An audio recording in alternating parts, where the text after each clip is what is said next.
getting worse, not being able to find things. It's horrible. Oh, sure, I've got it somewhere. I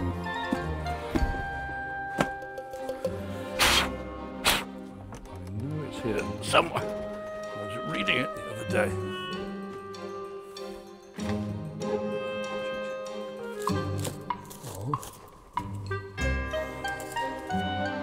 I got it, that's it. Wonderful. Oh. Now, Paul du Chaillu, his travels. Wonderful book. And here is an extraordinary picture. 1861 published. This is the first illustration of a gorilla. This man found the gorilla and, come to that, the forest elephant and the pygmies, and he was the first man to see people eating each other, cannibals. Everybody at the time doubted him. No one believed him, really.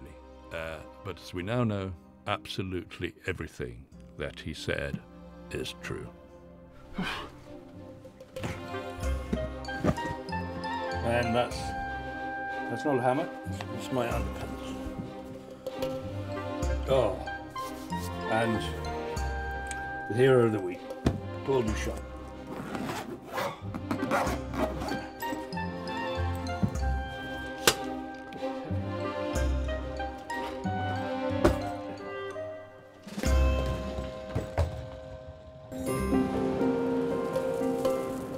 I was born in the wrong century. That's what my friends tell me, and I'm afraid they're right.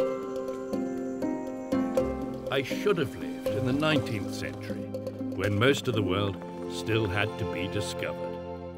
I should have been one of those brave men who left the safety and warmth of their homes to explore the blank areas on the globe, those places where no white man had ever set foot. Without those men, the world would not be as it is today.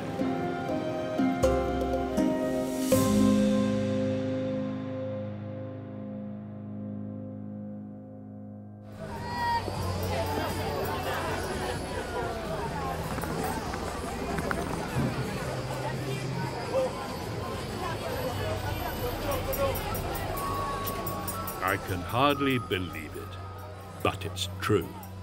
Here I am in Africa with the film crew in the city of Libreville, the capital of Gabon. This is where, more than 160 years ago, Paul du Chaillu spent his youth. His father was a French merchant who ran a trading post here. That's where the young Paul, for the first time, heard the stories of a giant ape living in the dense forest of the interior. It fascinated him. Of course it fascinated him. In 1855, he decided to go and look for himself. Can you believe it? He was 24 years old, with no idea what to expect, no maps, no roads, nothing. I would have given everything to be able to go back in time, back to that 19th century, and join him.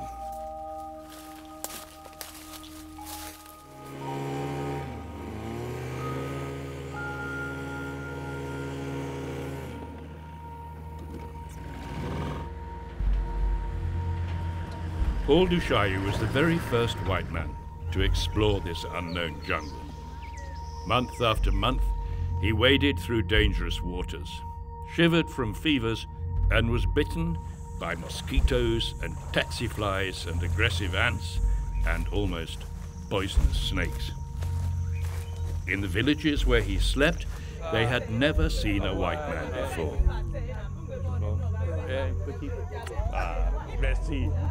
So now it's our turn for our expedition, and we need to go well prepared. What's the next appointment? I think one should always go to a fetisheur. This is the land of animism and the fetish, and we need to have our expedition blessed, and we will get a feel for what's going to happen to us. A fetisheur is like, well, like a psychiatrist, really, but not never malign. Not like a sorcerer. You can go to a sorcerer, much more expensive, but he will kill people for you. It's much more dangerous.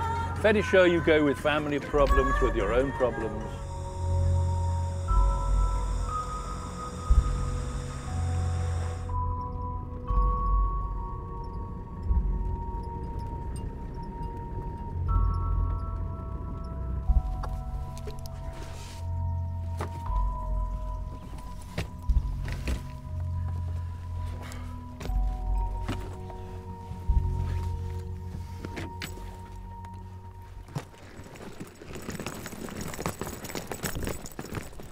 Monsieur le féticheur,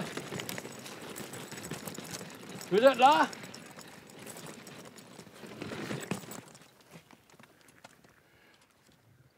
Monsieur le féticheur, vous êtes là? Hein? Ah, bonjour. La route, c'est ici, hein? Oui, c'est ici, oui. Hein?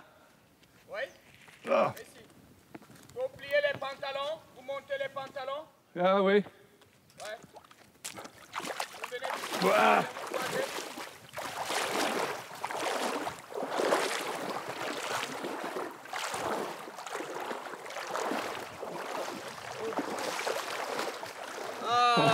voilà. Bonjour. Bonjour. Bonne arrivée. Quelle heure? Oui.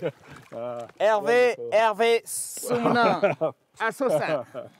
Voilà. Great. Voilà. Ok. Ça marche. C'est bon? C'est bon. Voilà. Je vous remercie. Voilà. C'est Soumna. J'ai une question pour vous. Oui. Nous voyagerons la forêt profonde et j'ai besoin de protection fétiche, peut-être. Oui. Oui. Oui, C'est possible? Oui, c'est possible. Ah, bon. Il y en a. Bon. On le fait. On fait des protections contre les mauvaises choses, les mauvais sorts, Oui. tout. C'est par là la route jusqu'à Tsango, le village Tsango. Ah. Voilà, la bonne nouvelle. On peut rouler avec ça. Hein? Ah bon? Oui, c'est comme ça. C'est un peu stupide. Ah, Ah. ah oui. Ah, c'est super ça.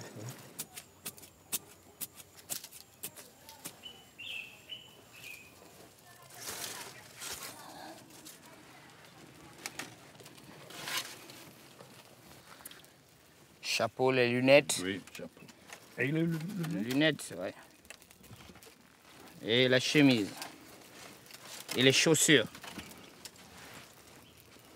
Quand j'en ai la forêt. Oui, au niveau de la forêt. Oui, Il faut que vous soyez bien protégés. oui, Hein, bien protégés Ah, contre merci. les mauvais sorts, oui. contre les bêtes féroces. Parce qu'il y a des bêtes qui facilement peuvent venir t'agresser. Alors que quand vous êtes blindé, vous êtes protégé, tout de suite la bête vient même jouer avec toi. Et c'est possible de jouer avec les gorilles? Non. Oui, avec les gorilles, oui. Oui. Oui, c'est possible.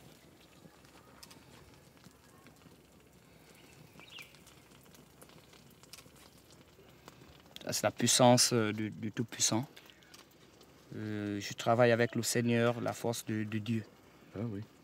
Même au niveau de la forêt, c'est Dieu lui-même qui a créé la forêt. C'est lui-même qui a créé les bêtes de brousse.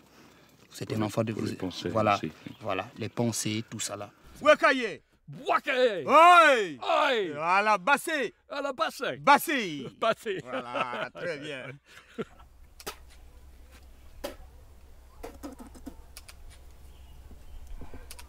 Comme ça? Ouais, voilà. Mettez un pied là-bas. Oui. Voilà. Vous asseyez le feu au milieu des pieds. Voilà.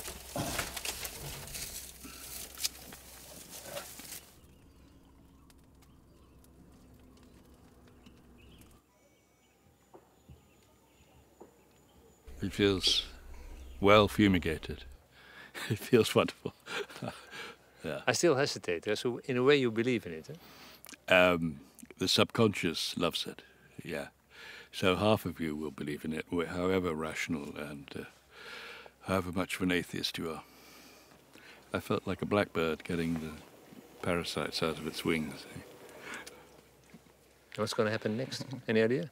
I think he's going to take some of my hair and fingernails and turn it into a fetish of some sort.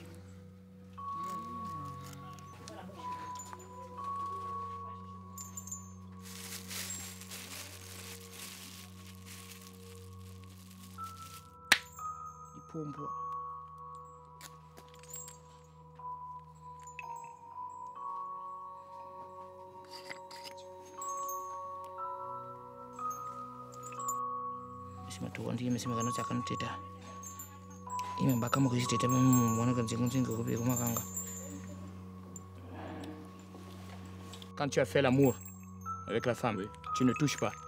Tu ne touches pas ta protection. Donc je veux faire en sorte que ça peut sortir et puis tu peux remettre. Tu vois, non? Oui. Donc quand tu sais que tu fais l'amour, ou bien quand tu veux te laver, tu laisses ça à côté. Voilà. Quand tu as fait l'amour, tu te laves d'abord avant de toucher. Tu te laves d'abord. Hein? Avant de toucher à la protection. Tu as compris, non? Voilà. Je comprends. Voilà. Ton nom c'est quoi? Redmond. Redmond. So now, with the protection of the fetisher, nothing can stop us from traveling deep into the dark forest of Gabon. Although, before we leave, I have to admit one thing. I already owned a fetish, made for me in 1989 by a sorcerer during my journey in the Congo. I don't believe a word of it, of course, but somehow I carry it with me everywhere I go. Here it is. That's it. Now, he said to me, took it back and he said, Mr. O'Hanlon, this is a fetish for your protection only. Your best friends may look at it. The men you hunt with may touch it. This fetish contains a child's finger to keep your thoughts fresh and your heart from becoming sad. Now, it sounds bad, and it is bad, of course, but if you have 10 children, you can be sure that all but 3 will die, and you have to give a child to the sorcerer, and he takes the fingers and so on. So you really think there's after them. But if you think about it, you really think there's a child's finger inside? Well, it was X-rayed. In fact, it was X-rayed at Heathrow, and there happened to be a Bantu woman behind the thing, and she screamed. So it showed me, yeah. It could be a monkey finger, but I'm sure it is a child's finger. But well, we'll discover that world as we go. It's entirely natural that you should take a child's fingers and use them for something when the child has died.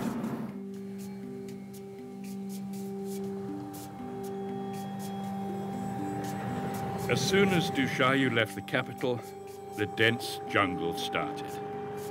With every step he took, he entered deeper into a different world. A world full of sorcery, witchcraft, superstition, and that other practice visitors at his father's trading post had told him about. Men eating other men. Here we go. Listen how he describes his first meeting with cannibalism.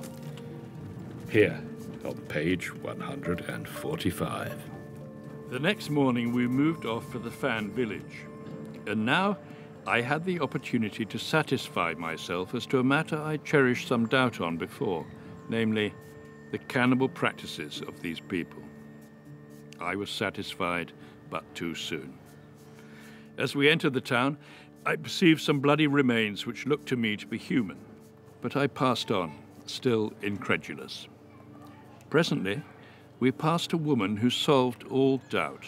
She bore with her a piece of the thigh of a human body, just as we should go to market and carry thence a roast or steak. The whole village was much excited, and the women and children greatly scared at my presence. All fled into the houses as we passed through what appeared to be the main street, a long lane, in which I saw, here and there, human bones lying about. At last we arrived at the Palaver house. Here we were left alone for a while, though we heard great shoutings going on at a little distance. I was told by one of them afterwards that they had been busy dividing the body of a dead man, and that there was not enough for all.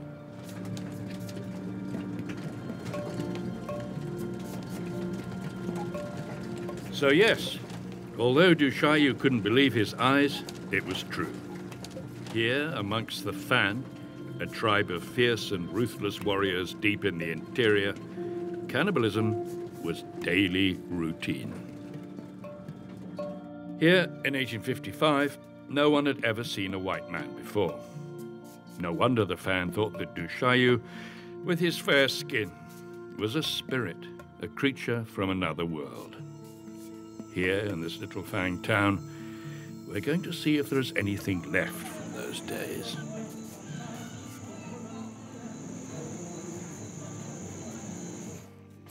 Come in, I'll show you my room. It's not at all bad.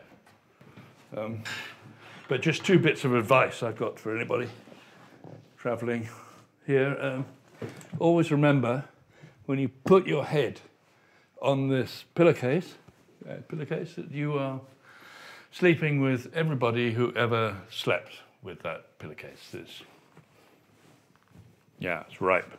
Now, another thing you must never ever do, it's raising your mattress, curiosity, see what's underneath. And last time I did that, when I was in the equatorial belt, these magnificent big cockroaches just poured out. They came over the edge of the bed like water over Niagara Falls, and then dispersed all over the floor.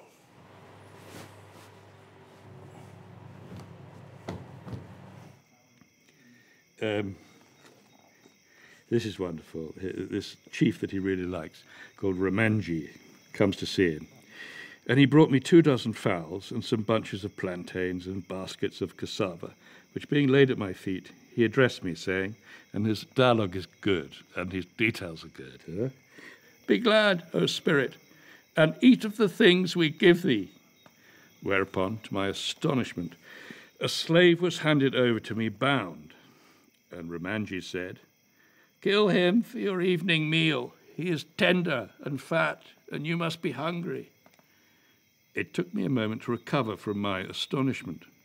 Then I shook my head, spat violently on the ground, and made Mincho tell them that I abhorred the people who ate human flesh, and that I and my people never did so. To which Ramanji replied, "We always heard that you white men eat men. Why do you buy our people? Why do you come from nobody knows where and carry off our men and women and children? Do you not fatten them in your far country and eat them? Therefore I gave you this slave, that you might kill him and make glad your heart." It's great. People loved that, of course, in those days, because he wrote book after book, didn't he? Yes, well, these two volumes, made his name, but also made his fortune. They were fantastic bestsellers. But you have to remember in context, no television, no radio, of course, no computers, no nothing, no real entertainment. So travel book, this was the one way of getting to know about the world, and terribly exciting, gorillas and chimpanzees and all sorts of marvelous animals that you couldn't have imagined as so exotic.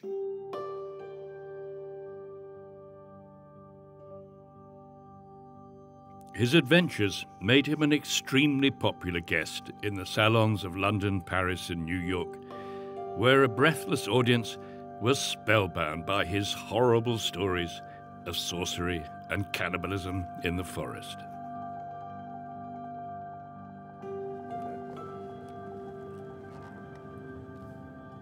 And of course, some people just didn't believe him. So Du Chaillu asked a friend, the Reverend Walker, to confirm that everything he wrote about cannibal practices was true. This is the old American mission post, where Du Chaillu and Walker sat for hours.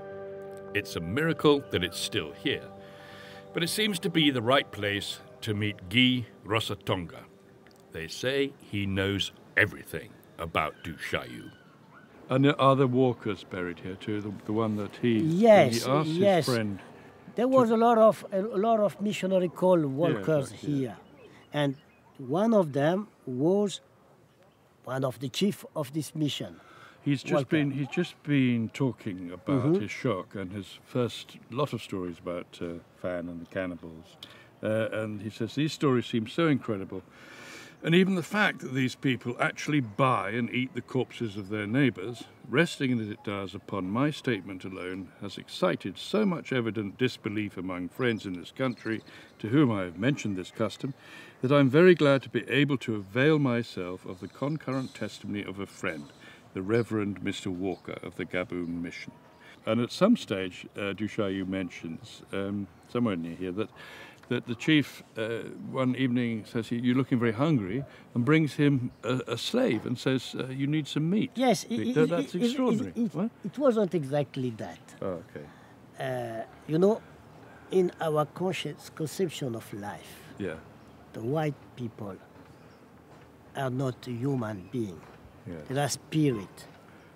And in our conception also, spirit don't eat food like us. Spirit eat human being.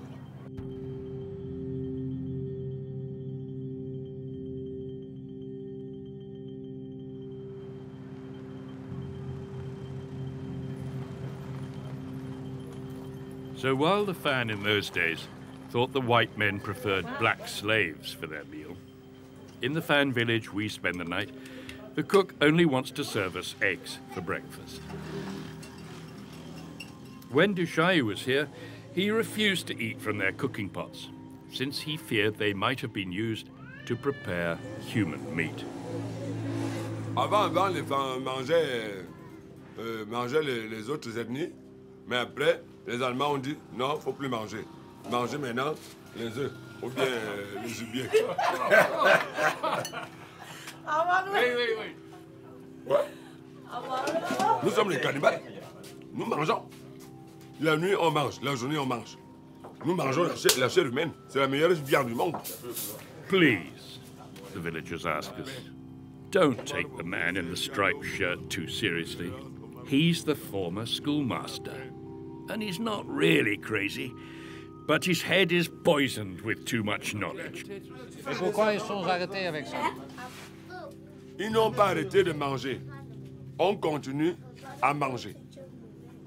Je vous dis qu'on mange la nuit, en sorcellerie, en vampire. On mange aussi la journée comme ça, je tabasse, je prépare, je mange. Le corn beef là. Est-ce que vous savez que dans le corn beef, il y a la chair humaine? Le corn beef. Oui.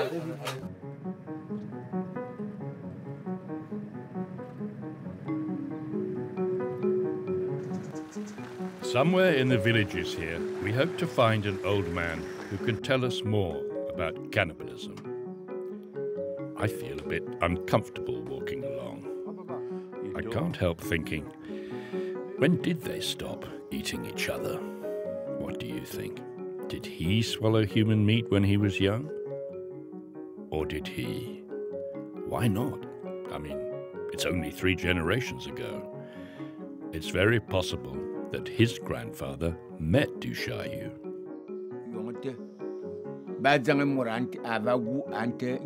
They talk for hours and examine one illustration after the other in the book. But no, their grandparents never told them about any man eating. Maybe, they say, Du Chaillu just saw the skulls of their forefathers lying around the huts. It's an old custom with the Fang to store the remains of their dead relatives in the backyard, or so they say.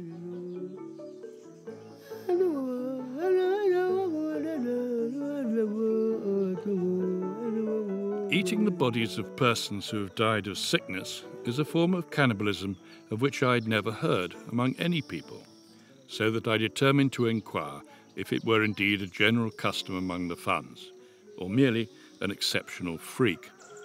They spoke without embarrassment about the whole matter, and I was informed that they constantly buy the dead of the Ashiba tribe, who in return buy theirs. They also buy the dead of other families in their own tribes, and besides this, get the bodies of a great many slaves from the Mbichus and Madembas, for which they readily give ivory, at the rate of a small tusk for a body. That's a lot of money.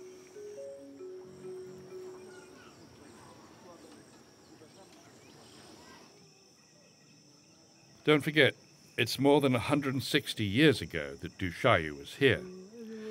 So the chance to find any proof of his visit is, due to the extreme tropical climate, very slim. But that day, God, or the sorcerer, is on our side. Wow. It's a real musket. Yeah? Fantastic. Probably made in Birmingham, a trade gun. Exactly as Du Chaillu describes this. You put the powder in, tapped it down with this, and then he says that it's amazing they didn't explode because the fan put 3 times the charge, sometimes 5 times the charge they should in there. Yeah, the powder, and then banged in any old bits of iron that they got from the forge, nails, anything, right up to the top. And when they fired, there was an incredible explosion. Ah, bon. Ah, oui. Ça, c'est pour les hommes, hein? Pour les hommes. Oui. Voilà. Yeah, it's a man killer. On les jette comme ça. Ouais. Got him! Hey, fantastic. Right. Ah! Non, ne marche pas. Mais on dit l'explorateur. Il dit que dans ce temps, hein, il y a longtemps, que les Fang, ils ont tué des hommes. Des hommes avec ça. Oui. Et Ils après, faisaient la guerre avec ça. et après, ils l'ont mangé. Ah oui, hein, surtout les caca et les pygmées. Oui. Ah, got it.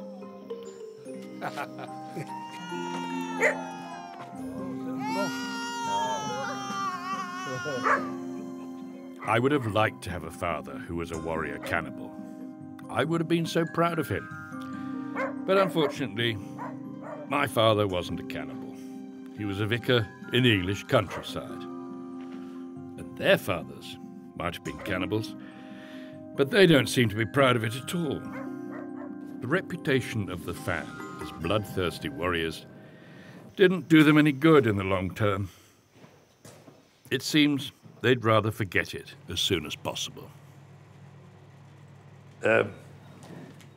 Again, it's wonderful. Another great attraction of these books of Du Chaillu is that the illustrations from his drawings or photographs are wonderfully dramatic. Now, this is a Fang chief. This is just cut from the back of an elephant, the hardest piece of leather. And these shields were a new invention. And here you can see these different points of these terrifying spears. It's all new stuff, and here he is with his leopard's teeth around his neck. Haha. These are just one man's collection of spears. That's to really hold you. Can't get that out. They went into battle, not over women or an argument or territory. They went into battle because they wanted meat. Now, that's big motivation, and the poor people trying to defend themselves against them must be absolutely terrifying. And after a time, their enemies would know that the Fang took no prisoners. They took prisoners as if they were cattle, so they took them back to their villages and kept them until they needed them, when they killed them and ate them.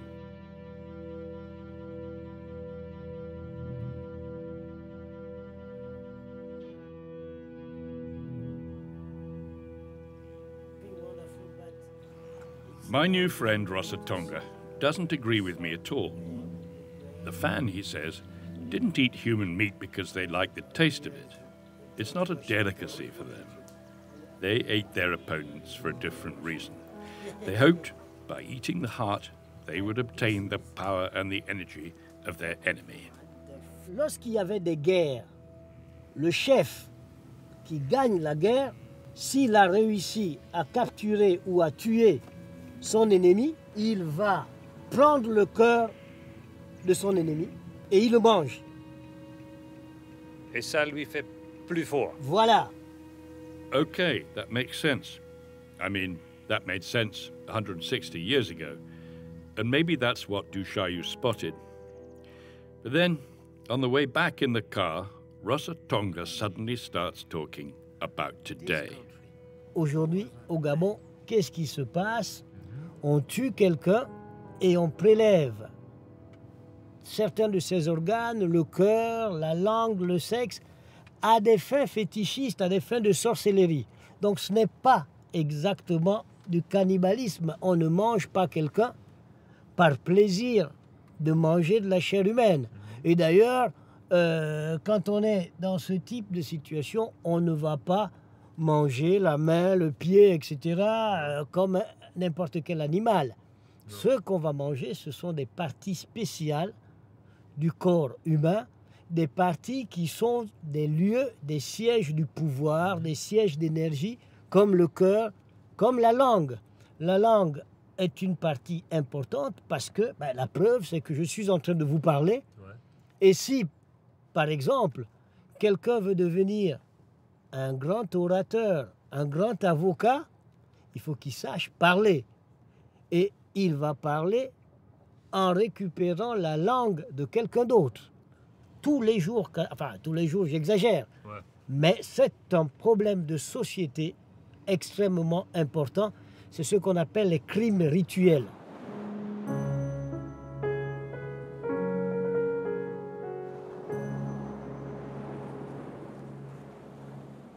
At first, I don't believe Tonga. I can't imagine ritual killings in this friendly society. We decide to check it out. It takes only a few phone calls to find out that he didn't exaggerate at all.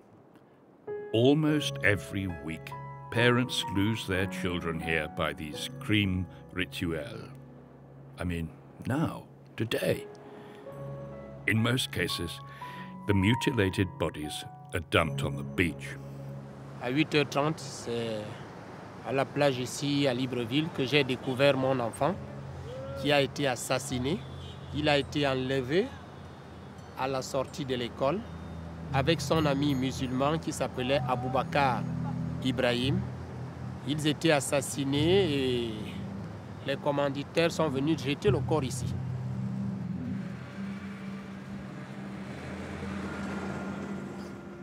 C'était ici? Oui, c'est ici où j'avais trouvé mon petit frère. Ils ont mis la seringue ici. Il y a une grosse veine là. De là, ils ont vidé le sang. Le sang, c'est comme ça qu'on a trouvé la mort. Et mon enfant n'a pas eu de nom. Si vous voyez des photos, c'est vraiment fou. Ils ont arraché, ils ont coupé la langue, ils ont coupé les lèvres, ils ont enlevé les yeux, ils ont coupé les oreilles, ils l'ont rasé, ils l'ont masturbé parce que le sexe était sorti du calcif qu'il portait. Ils l'ont tiré, ils ont mis une seringue sous son pied pour tirer le sang. On a coupé la langue, on a enlevé les yeux, on a coupé le sexe pour aller féticher. Et on a enlevé le sang pour aller boire parce qu'ils boivent le sang, ils mangent encore la chair humaine. Ça existe encore chez nous. On le mange? Oui.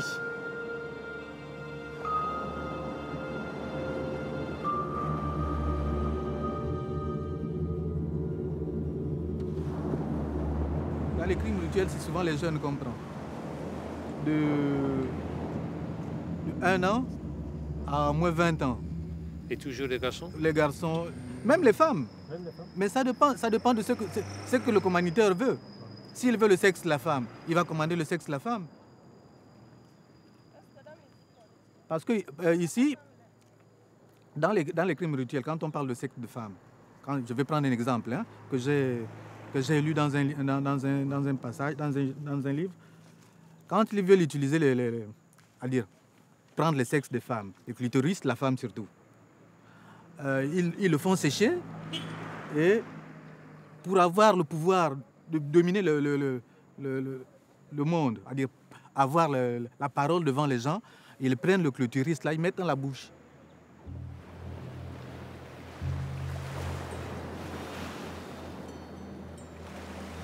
Gabon, ça existe. On tue, on fait des fétiches, on mange. Pour avoir quoi? Pour avoir l'argent, le pouvoir, le succès. Et ce sont les hautes personnalités qui font ça. Les gens aux grandes voitures, aux grandes maisons, vous regardez, un secrétaire du Sénat, chez vous peut avoir une maison comme ça. C'est le pouvoir.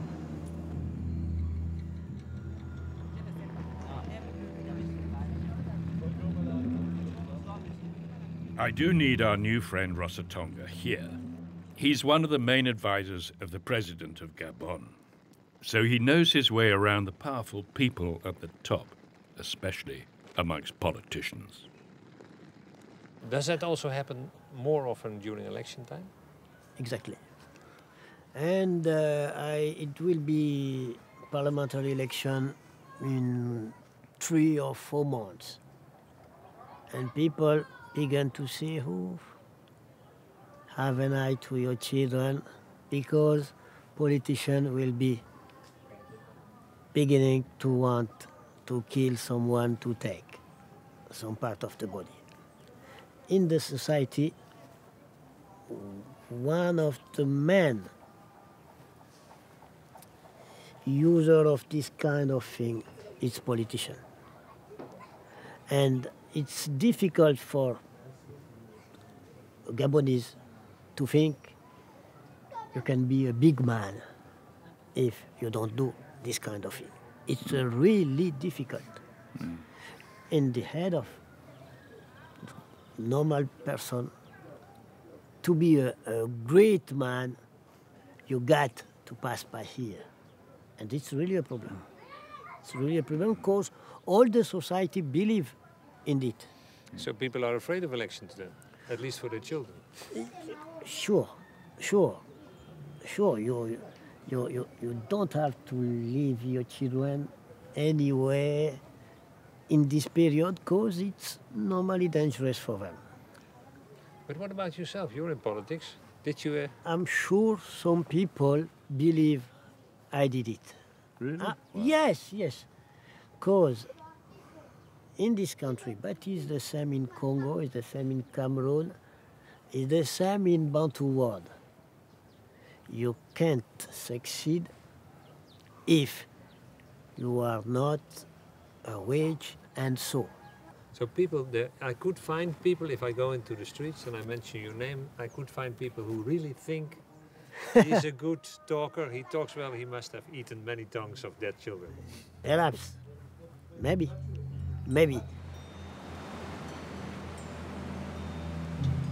C'était ici où on l'avait trouvé. Le corps dans l'herbe, les pieds.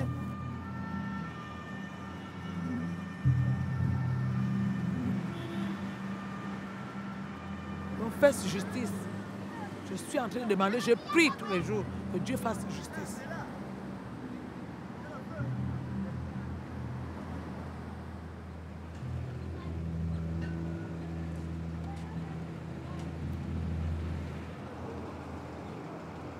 Well, that was quite a day, eh? Ah, well, I really shaken up when I promise you it never had occurred to me in all these years. One should expect it maybe to happen in the 19th century. Yes, but even Du Chaillu never mentions body parts in fetishes or to do with ritual. I think that was too much for him. He could understand straight eating and selling your dead people, your diseased people, and eating them. I mean, okay, why not, really? But to deliberately take people's children and do that to them, just to protect some big man, some powerful man with a fetish, with better speech because he's got to make a speech and he needs a young tongue to eat. And my God, it's knocked me out. I mean, terrible.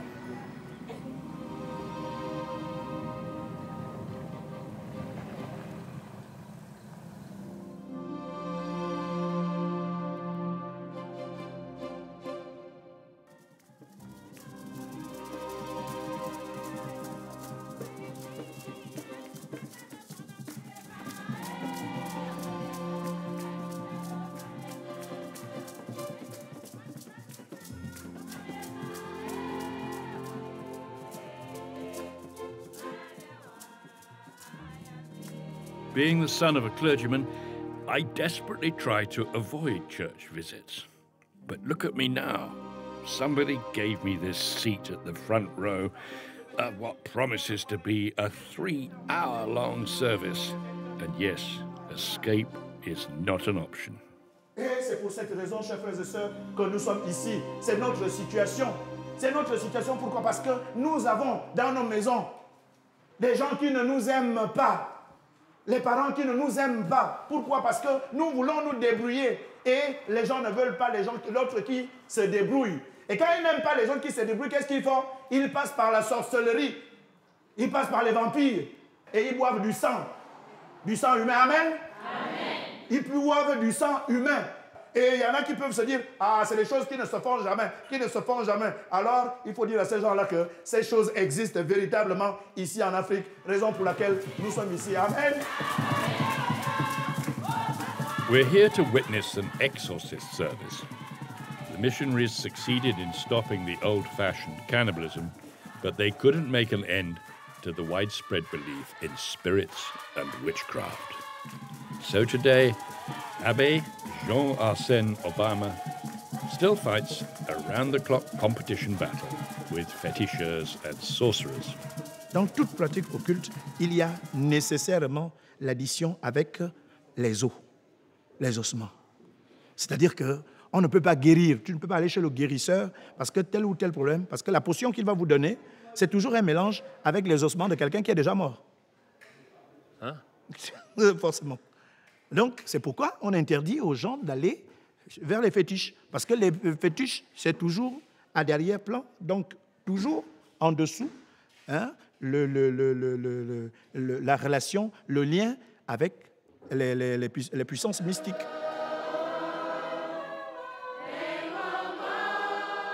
J'ai un ami qui a un fétiche, il pense qu'il y a un petit morceau d'un doigt d'un enfant dedans. C'est possible? Mais bien sûr. Bien sûr, c'est tout ce que je te dis là. Il y a les crânes, il y a les ossements, il y a tout. Et c'est dangereux d'avoir quelque chose comme ça? Tout est dangereux.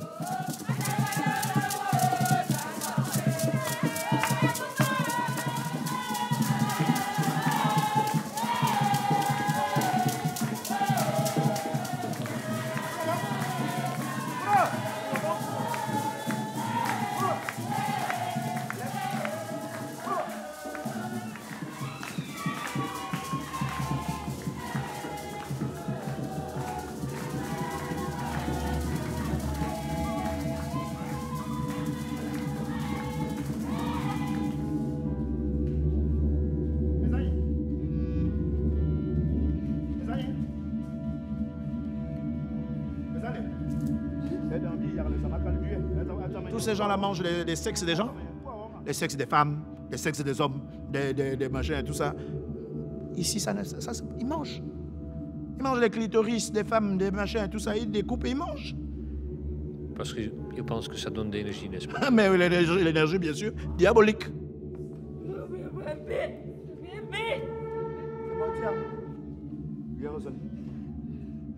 J'ai compris qu'en 89, ils ont encore mangé un homme ici. Oui, en 89. D'ailleurs, ça tombe bien parce que c'était mon professeur d'anglais. Votre professeur d'anglais? Oui, c'est mon professeur d'anglais qui a été mangé. Bien sûr, on l'a mangé dans le concombre, puis... oui. Dans le concombre? Mais oui, le concombre, on l'a mangé. Et puis, c'était un monsieur qui était d'ailleurs enfermé là, qui était enfermé. Il s'appelait Mbadem. Et puis, voilà, on l'a mangé, on l'a mangé. Mais qu'est-ce qu'il a fait? Il l'a tué d'abord? Il était déjà... On l'a tué d'abord. On l'a tué et puis on l'a préparé, on a découpé un petit morceau. Et ils ont mangé dans le concombre, c'est tout. C'était un rite, un rituel, je sais pas. En tout cas, ça existe. Il y a des gens qui... Si moi je suis contre toi, si, moi je ne t'aime pas, mais je prends la viande, la chair humaine, je te mets dans la nourriture. Quand tu manges, c'est fini. Une fois que tu manges la chair humaine, c'est fini. La chair humaine ne colle pas dans le ventre. Ça ne sort pas. Oui, j'ai toujours compris que ça goûte. Une fois c'est dedans, tu es parti.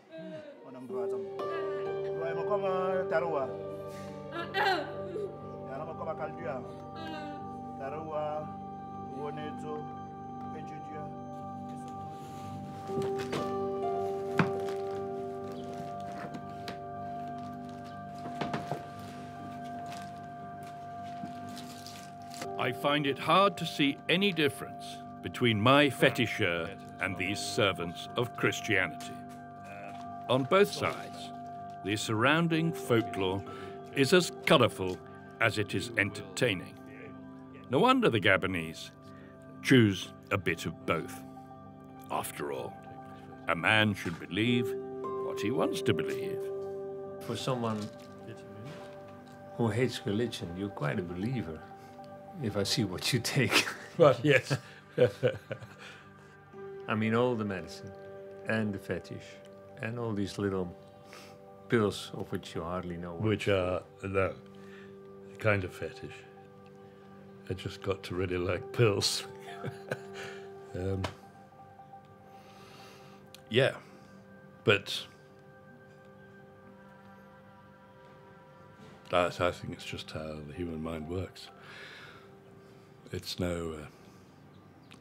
tells us nothing whatever about how the external world actually works. It tells us quite a lot about how we've evolved and how our subconscious works. Mm.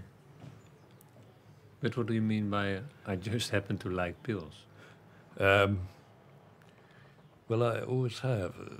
They're as if they're, a friend you can talk to and be with early in the morning, and then you can, later on, you can sleep at night rather than sleeping all day long, for instance. I mean, I like the idea that you can direct life with, chemicals. But it seems that you're taking them at random. You just take one, no matter what. No. No, they all have a purpose. It's just I've forgotten what a lot of them are. Yeah.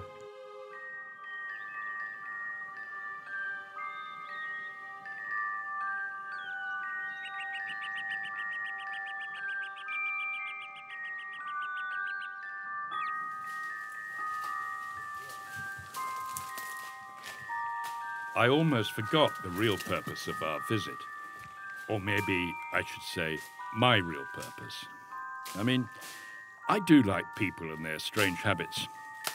But to be honest, I'm equally interested in animals.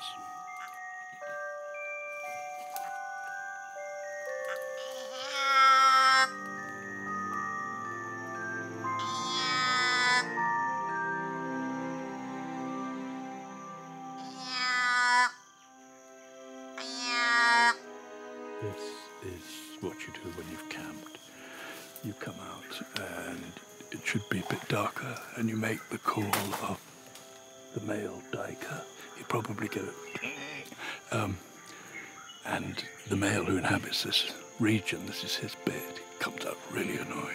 It's my territory, some other guy trying to grab my women. And then you shoot. And it's all right, they're very common, and the venison is wonderful.